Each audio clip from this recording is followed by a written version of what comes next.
Arsii Bahaa Aanaa Siree keessatti shiftonni waraana Bilxiginnaa dargaggoota 2 mana hidhaatii baasanii ajjeesuun dhaga'ame. Jaalamansiis kaayyoo waan qindeeffatee qaba.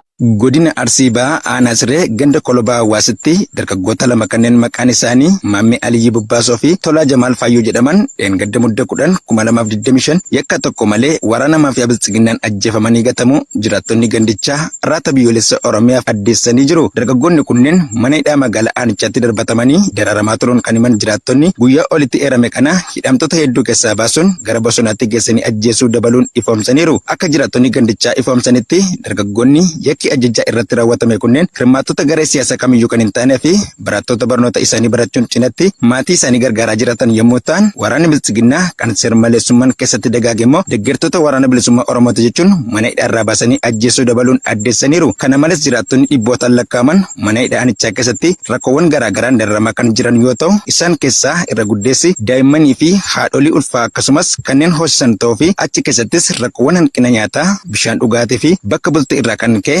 hidhamtoonni guyyaa aduu fi halkan qorraan dararamuu fi dhukkuboota adda addaan qabamanii wal'aansa dhabuun miidhaa ulfaataa keessa jiraachuus ibsaniiru. Aanichatti rakkoowwan sarbama mirga namoomaa caasaalee Bilxiginnaa sadarkaa gubbaa hanga gaditti jiraniin hawaasa Oromoo irratti bifa suukanneessaa ta'een raawwatamaa kan jiru yoo ta'u, akkuma guutummaa godinichaatti hammeenyi tiksitoota faashistii bippiin godhamu daraan hammaachuun aanaa xiyyoo dabalatee torban kana qofa keessatti yoo xiqqaate namoonni 5 ol mana hidhaa baafamanii ajjeefamuu fi irra caalaan hidhamtoota immoo hidhaarraa baafamanii achi buutee dhabamsiifamaa jiraachuu isiniif gabaasnee turuun keenya ni yaadatama. Miseensi waraana faashistii PP tokko aanaa Gidaamii irraa waraana bilisummaa Oromootti harka kennate.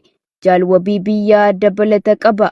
Miseensi waraanaa faashistii Bilxiginnaa tokko godina Qellem Wallaggaa aanaa Gidaamii mooraa waraana Bilxiginnaa ganda Burii keessatti argamu irraa ganuun qawwee fi hidhannoo isaa waliin waraana bilisummaa Oromootti harka kennate. Miseensi waraana murna Bilxiginnaa kun qawwee keemmii Turkii tokko, rasaasa 690, gumbii 4, kophee waraanaa 2, reenjerii 4, uffata roobaa kan waraanaa fi meeshaalee waraanaa garaagaraa qabachuun waraana bilisummaa Oromoo biraa nagaan ga'ee jira. Loltuun kun mooraan Bilxiginnaa rakkoowwan adda addaa qabaachuu himuun keessattuu dhimma ulaa galaanaan wal qabatee lolli guddaa impaayirri Itoophiyaa banuuf qophii irra kan jirtu yoo ta'u, impaayirattii keessatti immoo kallattiilee maraan lolli keessoon adeemsifamaa jiru jajjabaa fi Bilxiginnaa raafama keessa galchuus ifoomseera. Gama biraatiin immoo miseensota waraanaa kanneen gidduutti wal dhabdee fi lola sanyummaa gidduu isaaniitti taasifamaa ooluun miseensonni walitti dhukaasanii du'aaf madoon wal adabaa akka oolanis dabaleera. Innis sabaan Oromoo fi dhalataa dachee Oromiyaa humnaan qabamee leenjifamuun akka bobbaafame kan hime yoo ta'u, turtii sirnichaaf tajaajilaa ture keessattis akkaataa seerri waraanaa ajajuun osoo hin taane fedhii siyaasaa Bilxiginnaa tiksuuf jecha rakkoowwan namoomaa adda addaa raawwachaa turuus ibseera.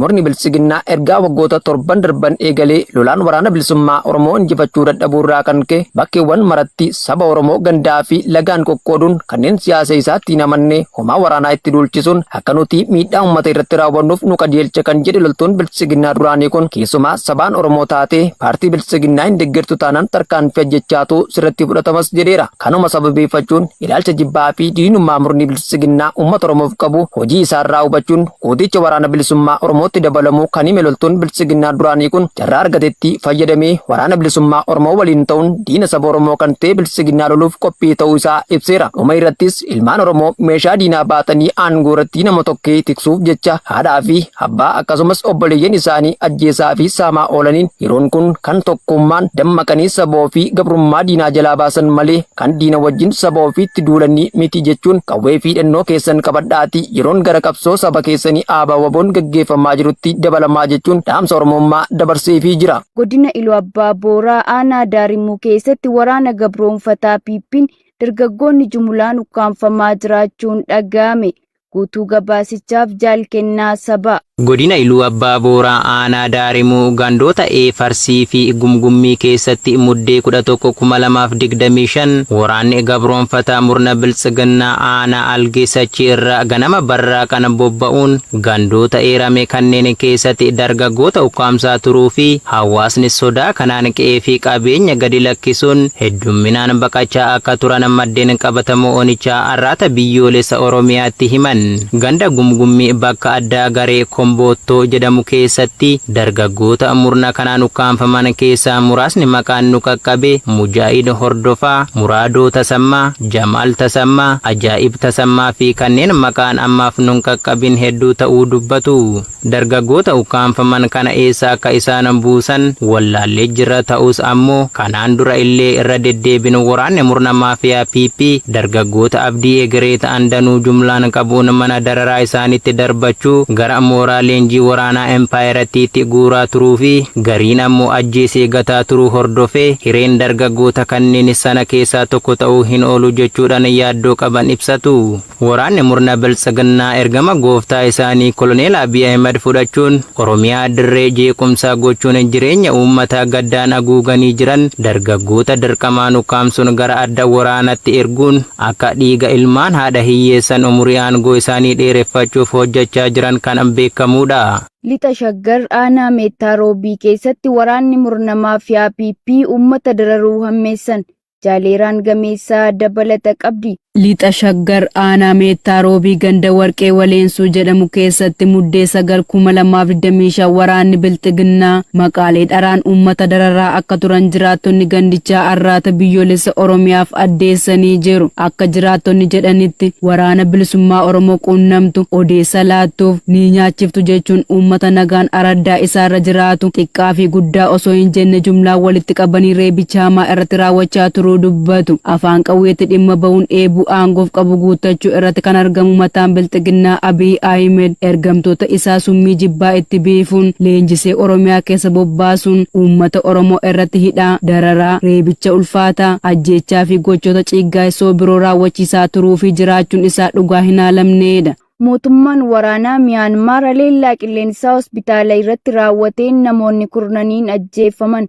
Dabalata isaaf Jaal Sabaafan Waaggaarii. Haleellaan qilleensaa mootummaan waraana biyyattii hospitaala guddaa dhiha Miyaanmaar rukutee booda dhukkubsattoota dabalatee yoo xiqqaate namoonni 30 yoo du'an gara 70 ammoo madaa'uu isaanii gareen finciltootaa hojjettoonni gargaarsaa fi namni ijaan arge tokko himan. Miyaanmaar waraana biyya keessaa cimaa ta'een qabamtee jirti. Hospitaalli magaalaa dhiha Rakinee keessatti argamu roobii galgala boombii xiyyaara waraanaatiin darbatameen rukutame jedhan dubbi himaan waraana Arakaan kan kutaa bulchiinsa qarqara galaanaa mootummaa biyya bulchaa jiru waliin wal lolaa jiru Kineetuukaa. Hospitaalli waliigalaa Miraayuukiyyuu guutummaatti barbadaa'eera jechuun Kineetuukaa dhaabbata oduu Rooyitersiif himanii jiru. Lakkoofsi namoota lubbuun darbee baay'inaan kan mudate hospitaalichi kallattiin waan rukutameefi. Miyaanmaar erga waraanni mootummaa fonqolcha mootummaa bara 2021 mootummaa filamee kan badhaasa Noobeelii Ayuungi Saansuu Kiin durfamu teessoo irraa buqqise mormuun ukkaamsee booda walitti bu'iinsaan qabamtee jirti. Hospitaalli siree 300 qabu kun yeroo haleellaa kana dhukkubsattootaan guutamee turedha jedhan hojjetaan gargaarsaa Wayhuun Ayuungi jechuun Aljeeziraan gabaase. Mootummaa naannoo Gambeelaa aanaa Abol keessatti tarkaanfii konkolaataa bulchiinsa aanichaa irratti fudhatameen namoonni 2 du'uun tokko madaa'e. Gabaasa qindaa'eef Jaalaqaban Fayyeera. Wallabdee gosa Nyuweerii fi Anyuwaa gidduutti kibxata darbe ka'een nagaan kan dhabame mootummaa naannoo Gambeelaa keessatti guyyaa kaleessaa muddee 11/2025 konkolaataa bulchiinsa aanaa Abol kan fageenya kiiloomeetira 12 hin caalle bulchiinsa magaalaa Gambeelaa irraa qabdu irratti bakka kosii magaalaa Gambeelaa itti gatan irratti hidhattoonni gosa Nyuweer ta'uu shakkaman fudhataniin namootni 2 ajjeefamuun tokko madaa'e. Namootni 2 konkolaataa aanaa Abol irraa gara magaalaa Gambeelaa dhufaa jiru irratti ajjeefaman kanneen gosa Anyuwaa yoo ta'an tokko madaa'ee lammii empaayeratti biraa akka ta'e barameera. Namni madaa'e kunis guyyuma kaleessaa hospitaala Gambeelaa geeffamuun achitti kan yaalamaa jiru yoo ta'u miidhaan isaa jabaa ta'uu odeessi hospitaalicharraa argame ni addeessa. Yeroo ammaa naannichi nagaa dhabee jiraachuun hooggantoonni gosa Anyuwaa magaalaa Laaree kan gosti Nyuweeritti baay'atu dhaqanii karaatti akka butamanii fi poolisoonni federaalaa isaan gadhiisisuuf dhukaasa banan keessaa 2 ajjeefamuun tokko madaa'ee jira. Hanga guyyaa kaleessaa gabaasni kun qindaa'etti sochiin geejjibaa namaa fi daldalaa kan hin jirree fi biirooleen mootummaa fi miti mootummaa cufaa kan turan yoo ta'u baankiin daldalaa guyyaa kaleessaa al tokko yeroo banutti qaamoleen nageenyaa cufsiisuun himameera.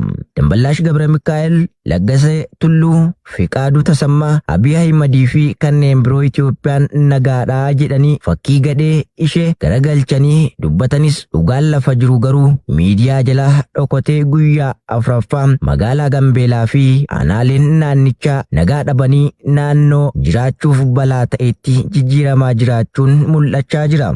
Godina Gujii Lixaa aanaa Galaanaa keessatti murni bilxiginnaa saamicha humnaa olii hawaasa irratti geggeessuu fi maatii qabsaa'otaa dararaa jiraachuun ifoome.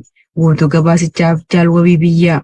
Kibba Oromiyaa godina Gujii Lixaa aanaa Galaanaa fi gandoota hedduu keessatti kaabinee fi kadreen bilisiginnaa waraana da'oo godhachuun uummata nagaa maqaa maatii qabsaa'otaatti jedhuun saamicha humnaa olii irratti raawwatan lammeessuu jiraattonni har'aata biyyoolessa Oromiyaaf eeranii jiru. Eeruun ONM qaqqabee akka addeessutti muddee 11/2025 ganama irraa kaasee waraanni faayistiin PP uummata ganda sadii irraa dirqamaan walitti qabuun ooyiruu maatii qabsaa'otaa jechuun ganda bultoo fi jirmee dibbee qoondaa keessatti otongoree ooyiruu namoota hedduu kan guddinni isaa hektaara lamaa fi walakkaa ol ta'u irraa buqqisanii tumachuun maddeen har'aata biyyoolessa Oromiyaaf addeessaniiru. Haala kanaan namoonni midhaan isaanii jalaa saamame keessaa muraasni hanga yeroon kun qindaa'atti maqaa arganne Areerii Uddeessaa jalaa kuntaala 25, Beqqee Shumijuu kuntaala 22, Shubboo Badhaasoo kuntaala 19, Shubboo Burqaa kuntaala 23, Roobaa Diinoo kuntaala 20 yoo ta'u aadde Beqqee Shumijuu kan jedhaman ooyiruu keessaa qabanii mana hidhaatti galchuun dararaa kan jiran ta'uu fi walumaa gala naannicha irraa midhaan kuntaala 100 ol jiraattota jalaa saamamuun oomishni namuu of jireessuuf halkanii fi guyyaa itti rakkatee qotatee shiftoota PP'n fudhatame kun hawaasa naannoo sanaa